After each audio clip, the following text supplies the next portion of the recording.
Thank you, Mr. Chairman. My name is John Pudner. I'm from Milwaukee. I just want to be clear to note I'm speaking in favor of AB 975 on behalf of the Faith and Freedom Coalition. The Wisconsin Faith and Freedom Coalition, which I run, is 23 days old, so you may not have heard of us. However, the national group has been around since '09 and distributed 9.1 million voter education side-by-sides of candidates last year. And abortion on demand was the top issue listed on most of those, letting voters know which candidates supported or against it with footnotes and nice photos. We don't do hit pieces. It's profile photos.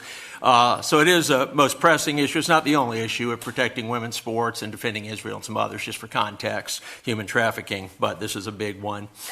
I certainly would have, after a lifetime of commitment to the pro-life cause, strongly opposed this bill last year before the court decision. Obviously, I would not have support anything going from 0 to 14 weeks. However, 20 to 14 weeks is a very incremental, but an improvement. A former employee of mine, equally committed to the pro-life cause, runs a Georgia group that just led the charge and passed the heartbeat bill, going from basically no law to heartbeat.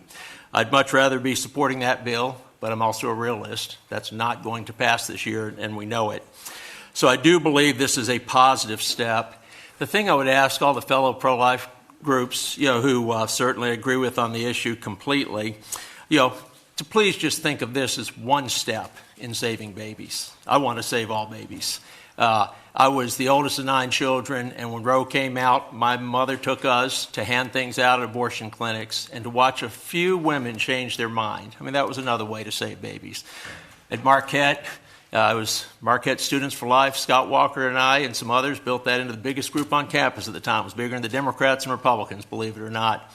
I had one high school student once come and tell me and we were close enough to confide, and said, the only right-wing view I agree on all your issues is I think you're right on life, and had the baby. I mean, there are other ways. This is just one of the steps to save babies.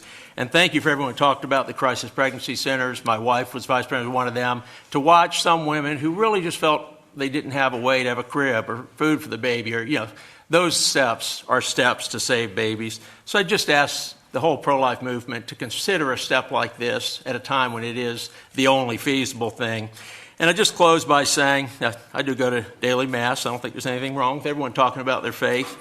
Today's reading from Mark 3 was really interesting. The daily reading read all over about a house divided, basically failing.